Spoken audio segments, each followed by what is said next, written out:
Interrupciones. Cuando un periférico desea acceder a un recurso, envía un pedido de interrupción al procesador, esto para llamar su atención. Los periféricos cuentan con un número de interrupciones que se denominan IRC. O peticiones de interrupción. Es como si cada periférico tirara de un pequeño hilo que está atado a una campana para señalarle al equipo que desea que le preste atención. Decimos entonces que una interrupción es un cambio en el programa en ejecución debido a un cambio en el hardware, ya que un procesador no puede procesar simultáneamente varios segmentos de información. Solo procesa un segmento de información a la vez. Un programa que está siendo ejecutado puede, gracias al pedido de interrupción, ser momentáneamente suspendido mientras se produce una interrupción. El programa interrumpido puede continuar ejecutándose luego de haber terminado la petición de interrupción. El acceso directo a memoria es una técnica informática que permite a los dispositivos de hardware eludir la CPU al transferir datos directamente hacia y desde la memoria. Este enfoque es particularmente útil para dispositivos como unidades de disco, tarjetas de sonido y tarjetas gráficas, que necesitan mover datos de forma rápida y eficiente. Al permitir que estos dispositivos se comuniquen directamente con la memoria, el DMA reduce la carga de trabajo de la CPU, liberándola para que se encargue de otras tareas y mejore el rendimiento general del sistema. Este método de transferencia de datos es más eficiente que confiar únicamente en la CPU para gestionar estas operaciones, ya que minimiza los cuellos de botella y las demoras. En esencia, el DMA actúa como un puente entre la memoria y los periféricos, lo que permite intercambiar grandes volúmenes de datos de forma rápida y sin problemas. Comprender el DMA es esencial para apreciar su papel en los sistemas informáticos modernos y cómo agiliza los procesos complejos.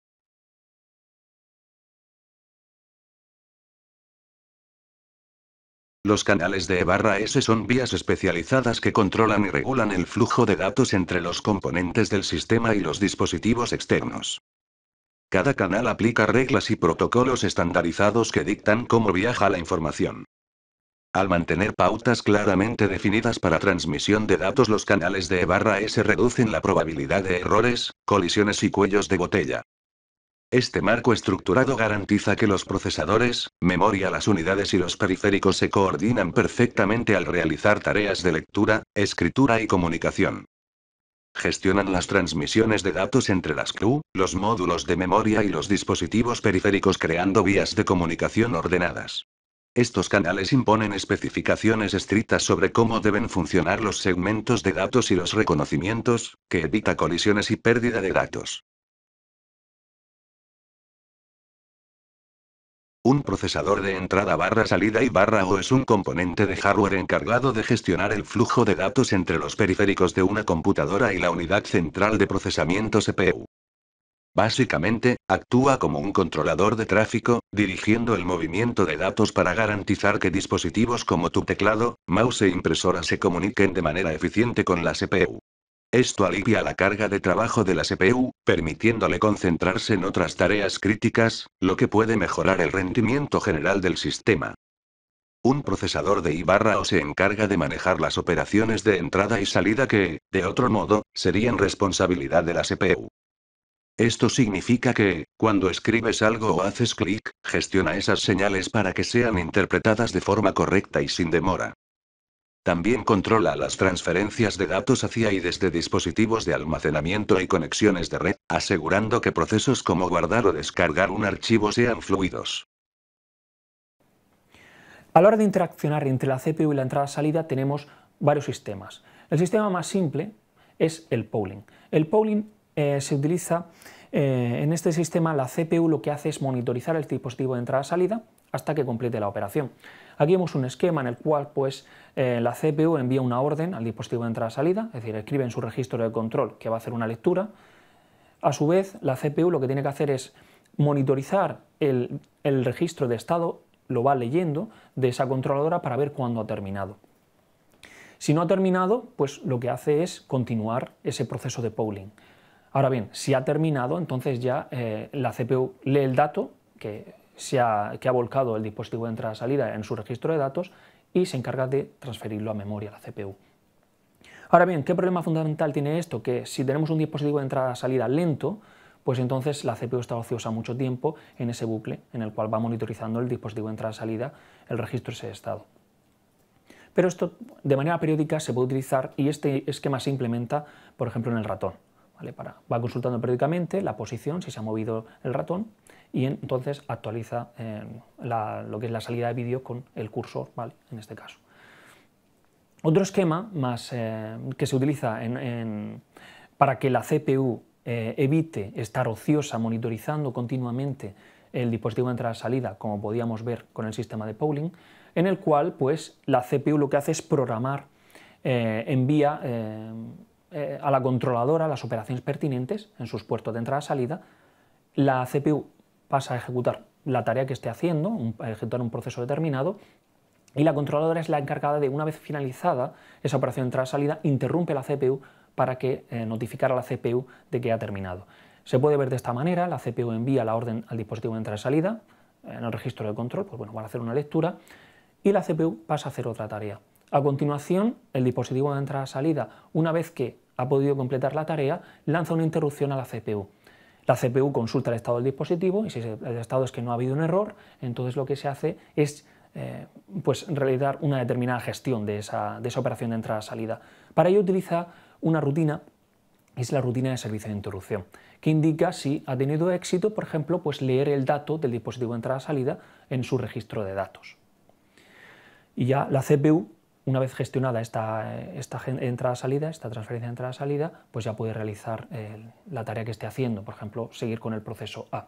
Ahora bien, para poder ejecutar el proceso A, interrumpirlo y luego poder reanudarlo, pues hay una serie de pasos en esta interrupción, que es primero salvar el estado de la CPU, del proceso que está en ejecución, el saltar a la rutina de servicio de interrupción y luego recuperar el estado de la CPU con el proceso que está ejecutándolo para poder reanudarlo.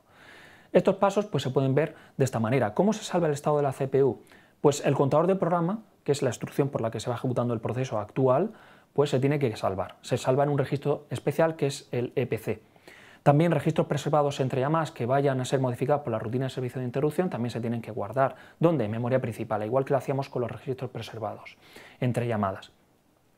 Y luego se salta la rutina de servicio de interrupción y este salto se puede hacer en una dirección fija, como puede ser en el MIPS, esa dirección que pone ahí, o bien una array de direcciones indexadas por número de interrupción. ¿Vale? Tenemos un array, pues la interrupción que sea, indexa en ese array una determinada dirección de memoria a la cual está esa rutina de servicio de interrupción, como puede ser el modelo Intel IA32.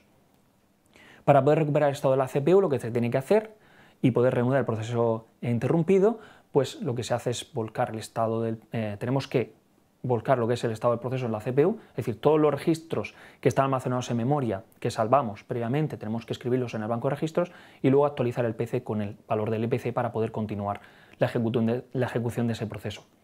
Y ya a continuación se reanuda la ejecución del proceso interrumpido. Esto pues lo vamos a ver en ese esquema en el cual vemos la memoria, tenemos el programa de usuario y luego la rutina de servicio de interrupción. Pues la CPU iría ejecutando instrucción a instrucción y en la instrucción sub, esa que vemos ahí, pues se ocurre una interrupción de la entrada-salida.